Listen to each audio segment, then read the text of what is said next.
भारत विचार clips.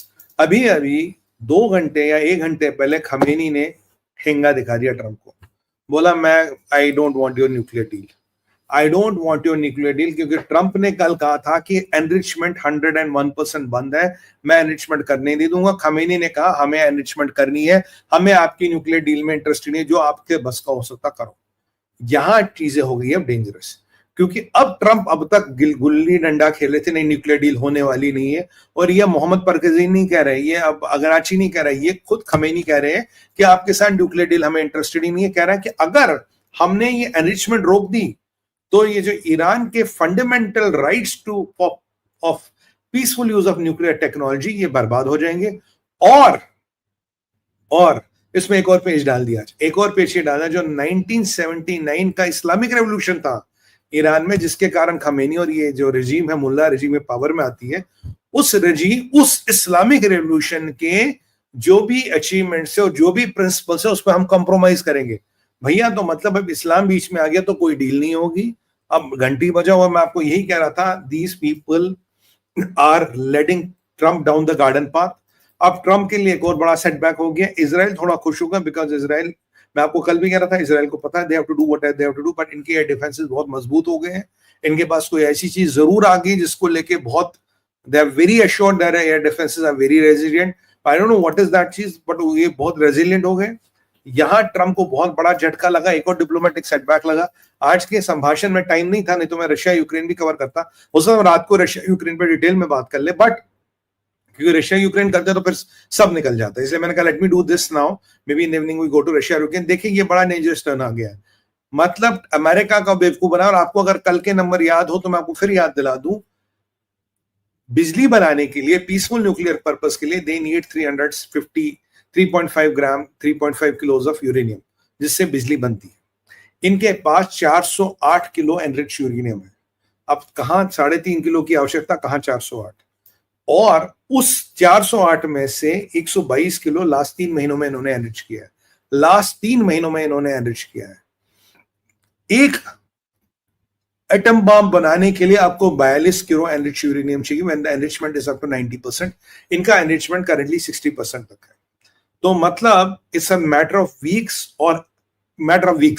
Where the enrichment can reach 90%, और 90% enrichment होते ही ईरान के पास 10 एटम बॉम्ब बनाने का मसाला है।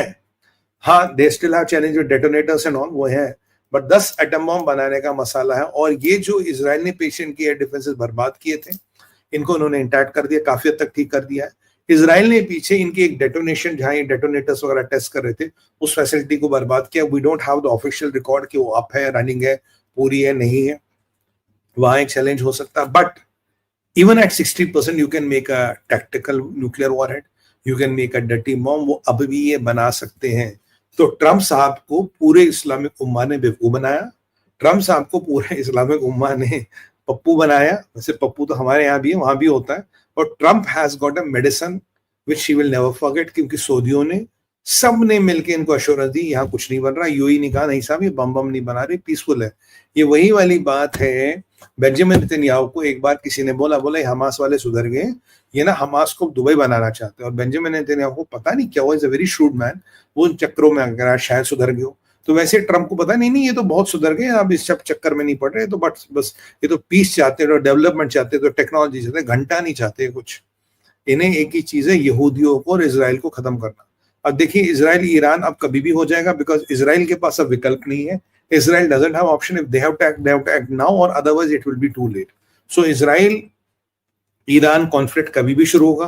हो सकता है शाम तक जब हम बात कर रहे हो, Israel may have already decided, और क्योंकि 1 घंटे पहले की खबर है, इजराइल may already decided, और they will take out Iran's nuclear assets, which they have to.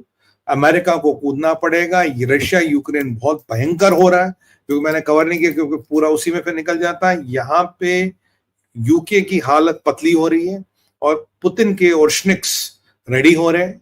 And India Pakistan का काफी चीजें हो रही, काफी पाकिस्तान के हाथ पैर हमारे यहाँ जो थे ना, इनके जो दलाल थे, जो हमारे गद्दार थे, जो भारत माँ के गद्दार थे, उनके हाथ पैर काटे जा रहे हैं, उनको जेल के अंदर ठूसा जा रहा है, और अभी और जाएंगे।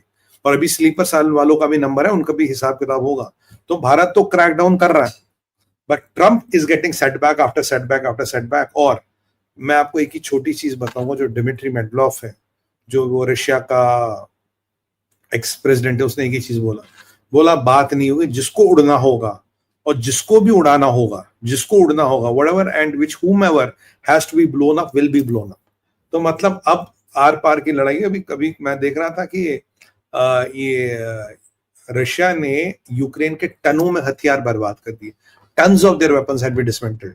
तो ज़ेलेंस्की के भी दिन ज्यादा लंबे नहीं है, और कल रात तक क्या हुआ हमने आपको कल रात को बता ही दिया था। बट इसमें हम डिटेल में बात करेंगे, that is not the issue. But what is going to heat up immediately is Iran Israel America. ये मान के चलिए अब निश्चित है, इसमें कोई इफ्स एंड बट्स की बात नहीं है। और अगर ट्रंप में थोड़ी भी गहरत होगी तो उनको एक चीज समझ आना चाहिए कि एक कहावत है इस्लामिक वर्ल्ड में, तेरा मेरा क्या रिश्ता ला इलाहा इल्लल्लाह। तो वो सऊदी हो, वो जॉर्डनी हो, सब तुम्हें कहीं ना कहीं इसी लाइन पे चलेंगे और तुम्हारा कहीं ना कहीं पप्पू बनाएंगे और तुम्हारा कहीं ना कहीं बेवकूफ बनाएंगे। मेरे को बड़ा दुख होता है जब ट्रंप और मार्को रूबियो और ऐसे लोगों के साथ ऐसा होता। नहीं होना चाहिए, राष्ट्रवादी लोग हैं, बट क्या करें, they have to know the enemy they are dealing with, they have to know what is enemy about. जैसे इंडिया पाकिस्तान की लड़ाई सभ्यता की लड़ाई है, कश्मीर की लड़ाई नहीं है। ये जमीन पानी जल की लड़ाई नहीं है, सभ्यता की लड़ाई है। कल उसने कहा था कश्मीर हमारी एक धार्मिक जिम्मेदारी, हम इसको धार्मिक जिम्मेदारी का निर्वहन करते हुए हमें कश्मीर को लिबरेट कराना पड़ेगा, ये उन्होंने कहा था। तो ठीक उसी तरह से यहां भी धार्मिक जिम्मेदारियों का निर्वहन हो रहा है। बट एक चीज सब बोल रहे हैं, इजराइल के पास बहुत न्यूक्लियर बम है, और इजराइल की क्लियर पॉलिसी है, हम नहीं तो तुम नहीं, हम नहीं तो कोई नहीं। रेगिस्तान फिर रेगिस्तान बनेगा, पर अब की बार रेडियो एक्टिव बनेगा। अगर रेडियो एक्टिव रेगिस्तान बना पूरा, तो भाई साहब आदमी की जात तो दूर की बात है, घास का तिनका नहीं उगेगा। ये सारा उम्मत के लोगों को बैठ के सोचना है कि किससे पंगा ले रहे हो। और जिस दिन इजराइल काबू से बाहर आ गया ना, वो बेंजामिन नेतन्याहू की सुनेगा ना, मार्को रूबियो की सुनेगा ना, किसी की सुनेगा। और 10-10 मुसलमान कंट्रियों को पछाड़ने का रिकॉर्ड इजराइल का मल्टीपल टाइम्स है। और आईडीएफ एक ऐसा फोर्स है जो